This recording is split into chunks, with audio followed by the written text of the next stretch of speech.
Good morning, students. Now we'll discuss a continuation part of discrete probability distribution. So in that we are going to take a next bit that is called as repeated trial. This repeated trial will be a base for next further two important probability distributions. One is binomial and other one is Poisson. Before that, first let us understand what is the meaning of repeated trial. Repeated trial is a random experiment with only two possible outcomes, categorized as success and failure, are called as a Bernoulli trial, where P will be taken as probability of success and Q will be taken as probability of failure. In this we can understand there are only two possible outcomes. Means what? If we toss a coin, there are only two possible outcomes. We may get head or we may get tail. If we play a game, there are only two possible outcomes. One, we may win, we may lose.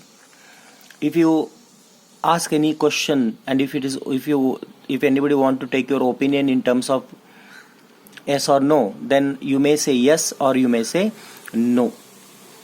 Okay, so only two outcomes. There will be no third possibility. Where there are only two outcomes, that is called as Bernoulli trial. So out of that, one we will be taking it as success and other one will be taken as failure. For example, if the student appear for examination, after the result he can say I cleared a paper or he can say I failed in that paper. We cannot say that we cleared but we failed but. No, there is no scope for but. So only the results are very much clear, that is pass or fail. So only two possible outcomes will be there in repeated trial, that is called as Bernoulli trial. Okay, so we'll continue with the Bernoulli trial with Bernoulli's theorem. What Bernoulli theorem says?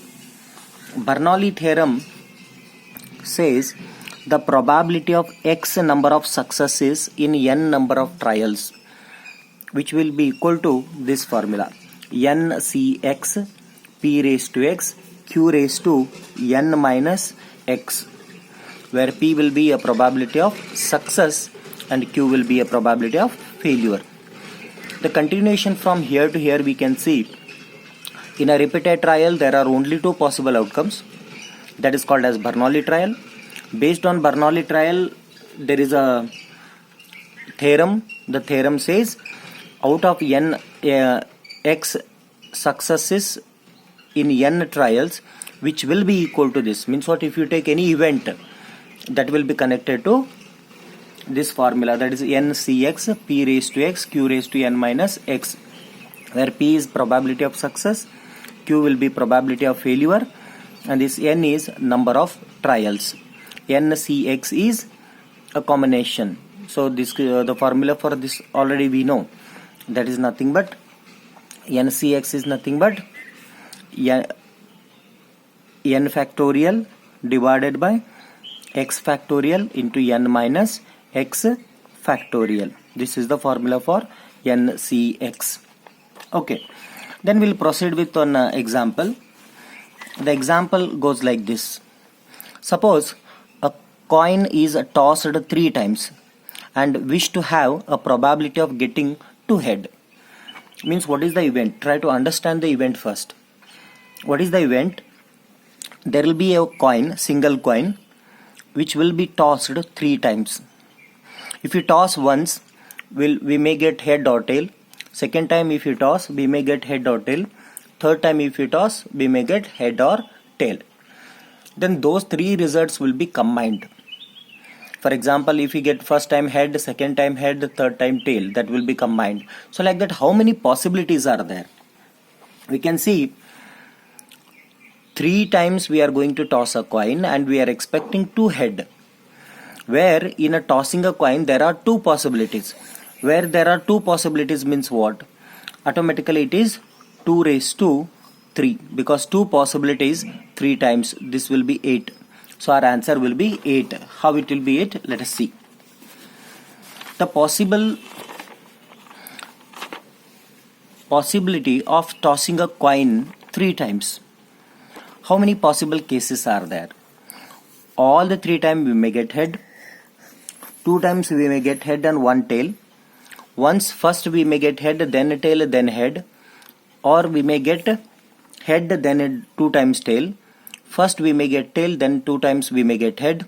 First we may get tail, then head, then tail, or 2 times tail, then 1 head, or all 3 will be tail. So total 8 possibilities are there. When we have 8 possibilities, out of these 8 possibilities, we need to see what is our favorable case.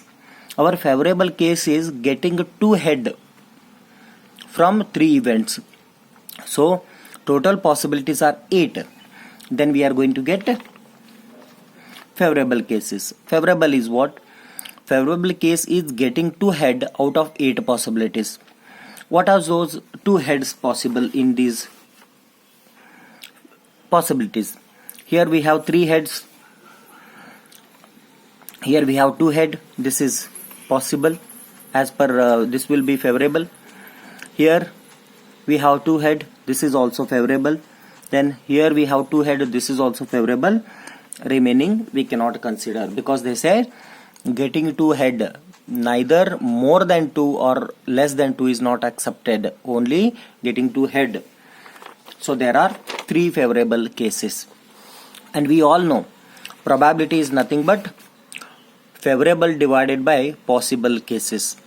Therefore probability of getting 2 head from an event will be, getting 2 head is nothing but 3 by 8, because 3 favorable divided by 8 possibilities. Because we know probability means what? Probability is nothing but favorable case divided by possible cases. As per this, there are 3 favorable cases of getting 1, 2, 3 divided by 8 possibilities. These 8 possibilities. So our answer is 3 by 8. Then we'll try to solve this by using Bernoulli concept. What is Bernoulli concept? Bernoulli concept says ncx into p raised to x into q raised to n minus x. This will provide you the solution. For this, in this we have to understand what is n, what is p, what is q. Here n will be 3 because the 3 number of trials are there. So number of trials are 3. Then number of success means what? Getting 2 head. That is what? X equal to 2. Probability of getting success in each event is how much? If you toss a coin, the chances of getting head is 50% and tail is 50%. Therefore probability of getting head in an individual event is half. Similarly, probability of getting tail in an individual event is half. Therefore, if we substitute all these values here, n, x, p, q in this formula, then we will be getting n is 3, c, x is 2, into p is 1 by 2, that raised to x is 2, into 1 by 2, into n is 3 minus x is 2. Therefore that becomes nc2. If you calculate this, nc2, that is 3, then 1 by 2 raised to 2 is 1 by 4, into 1 by 2 raised to 1 will be 1 by 2. So therefore it is 3 by 8. So this is the answer. If you compare these two results, we got similar value. Therefore this is called as Bernoulli trials. So Bernoulli trial calculation is possible like this. Then let us continue with the Bernoulli trial to further cases. What is further case? This Bernoulli trial will lead to Bernoulli binomial distribution and Poisson distribution. There will be two different distributions further. One is binomial, other one is Poisson. Here binomial is the main distribution. Poisson will be a particular case of binomial. So Bernoulli theorem what we have taken, that is ncx p raised to x q raised to n minus x. This will lead to binomial.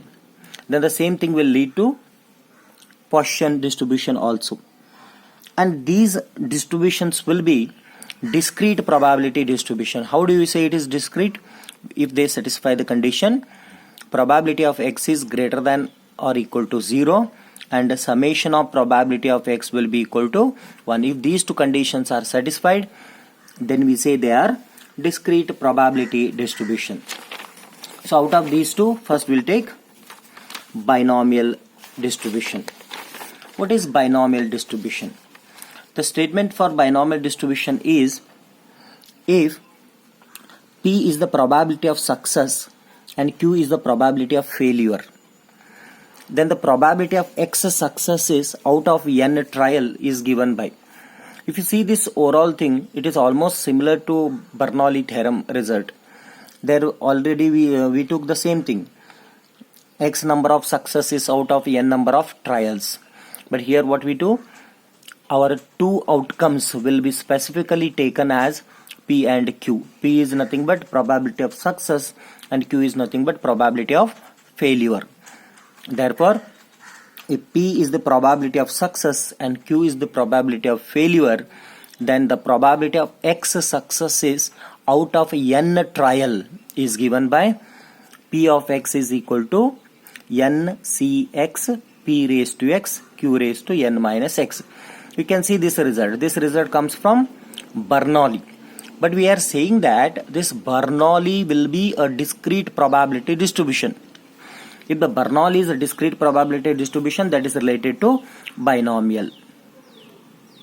That is related to binomial. Okay, binomial means what? In a binomial there will be two terms. Addition of these two terms raised to a power n. So let us see how it works in binomial concept and whether it is really a discrete or no. Let us see. Okay. So henceforth this will be the formula for binomial distribution. This we are going to use it to calculate the examples provided this is discrete probability distribution. Okay. So check it out whether it is a discrete or not. We'll take a probability distribution like this, x comma p of x. Here x is a integer where p of x will be a probability of that integer where x will be taken from 0, 1, 2, 3 to n. We'll make a table here. If you make a table x from 0, 1, 2, 3 up to n, and if you substitute x is equal to 0 in this formula, then what we get? Probability of 0 is equal to nc0, nc naught, that is 1. P raised to 0, anything raised to 0 is again 1. Q raised to n minus 0 means Q raised to n. Second, if you put x is equal to 1 in this formula, then it becomes nc1 into P raised to 1 into Q raised to n minus 1. Similarly, if you substitute n is equal to 2 in this formula, then we'll be getting nc2 P raised to 2 Q raised to n minus 2. Similarly, 3, 4 and so on. Finally, if you take n, then it becomes ncn, that is equal to 1. P raised to n plus Q raised to n minus n. Q raised to n minus n means Q raised to 0. Again that is equal to 1. So we got this much. Then we studied binomial expressions. Binomial expression is nothing but p plus q raised to n. We know the binomial. Binomial is nothing but a plus b raised to 1, e plus b raised to 2, e plus b raised to 3 and so on. And this a plus b whole square is also developed from binomial concept only. Where the huge power comes like a plus b raised to n, that time we cannot go through a simple algebraic formula, then we need to go with expansion. Okay, so this is called as binomial distribution, or we call it as Bernoulli distribution also, where these two conditions must be satisfied, as I said. So we'll check it out, these two conditions first, whether these conditions are satisfied or not. First one, a probability of x must be greater than or equal to 0. This is very much required. If you see all these values in any of the event where the probability of getting success, where there are only two possibilities, 100% probability of success and probability of failure are 50-50 chances. So probability of success will be 1/2. Probability of failure will also be 1/2. If you take P and Q 1/2 in this, and all the NCX concepts, if you see, minimum NCX will be 1, and if it will increase, so it will not be negative. So this is also positive. That is for sure. So when we have all positive terms, then automatically this term will be more than 0. Therefore the first condition satisfied for all the value of x, even if you take x equal to 0. Second, summation of probability of x, this must be equal to 1. We'll see whether it is 1 or no. Probability of p of x is equal to q raised to n, this term plus this term plus this term. If you add all these terms to get a summation, how we can write this?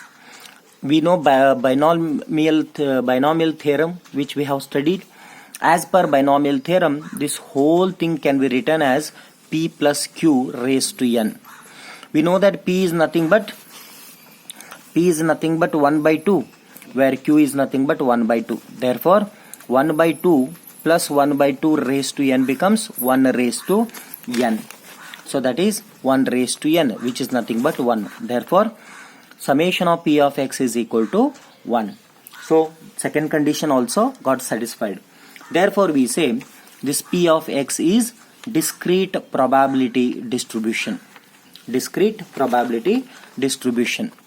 Therefore the overall concept what we have taken, the binomial distribution will be a discrete probability distribution. Then to calculate the example, we should know what is the mean, standard deviation and variance of binomial distribution. Here in discrete we are going to get two distributions. One is binomial, other one is Poisson. For both we are having different formulae to calculate mean, variance and standard deviation that we need to take. Previously we calculated mean, variance and standard deviation by using general formulas of getting mean, variance and standard deviation. But henceforth, if you see the example where we have only two chances, means only two possibilities, one is success, other one is failure, which is called as binomial. If it is sure that the example is related to binomial, how do you come to know whether this example is related to binomial or no? Either in the example they will mention binomial expression, or if you see the example there will be only two outcomes. So that is the identification of binomial. If it is binomial, then mean and standard deviations of the binomial distributions will be like this. What it will be? So binomial distribution will be mean will be n into p, variance will be n into p into q, standard deviation will be square root of variance. What is n? N is number of trial, p is probability of success and q is probability of failure. Means what? Mean can be calculated just by multiplying total number of trial with its success. That becomes mean for that, because we'll be knowing what is the probability of success, we'll be knowing how many events are going to happen. Okay, so if you multiply these two, we will be getting mean. If you multiply mean with failure, that becomes variance. Means what? If you take total number of trial into probability of success into probability of failure, that becomes its variance. Then its square root will be automatically a standard deviation. So this is the example. Okay, go through this explanation carefully. Then afterwards we'll discuss examples on binomial distribution. Thank you.